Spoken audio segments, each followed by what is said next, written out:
2021 is gewoon officieel voorbij. En daarom heb ik het goed over mijn 21 favoriete dingen van 2021. Op nummer 21. Als een banaan oerstritten.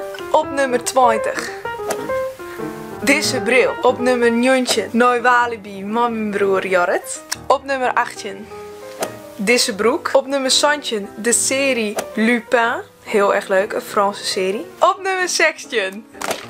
Slimpy limonade. Dit is echt, ik heb je liters van dronken dit hier. Op nummer 15 hebben we deze wegwerpcamera. Dan maak je een foto en dan list hem ontwikkelen.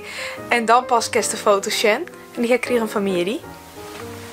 Op nummer 14 hebben we deze foto van mij. Die echt zo lelijk is dat ik hem geweldig vind. Op plak nummer 13 hebben we dit speeltje Valse Motten. Op plak nummer 12 hebben we deze film June. Die heb ik June in de bioscoop en dat weer heel erg leuk. Op plak nummer 11 we hebben een app en dat is Fotoroulette. Op plak nummer 10 hebben we deze spaarpot. En ik kon net u te lezen waarom, want dit is toch leuk. Op plak nummer 9 heb ik deze eerbel.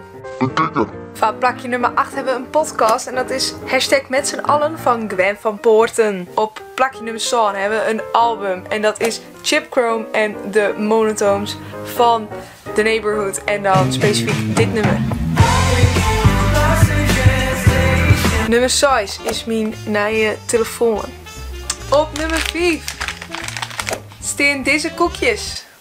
Op plak nummer 4 is het mijn nieuwe kamer in het centrum van Lauwert. Op plak nummer 3 is het maar dan onder het Ieperlosvul hashtag Vreunen in Jorwet. En op plak nummer 2 binnen alle vakanties waar ik in de West ben. Bijvoorbeeld naar Hvar, Kos, Athene en Malaga. En nou, tromgeroffel. Wat stiert er op nummer 1? Mijn Snuggie chillpak stiert natuurlijk op nummer 1. Tjodan, hoe geweldig is dit?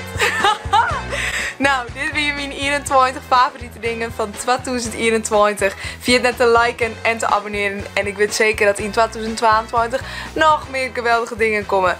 Dus, maak er een goed hiervan en tot de volgende keer. Doei!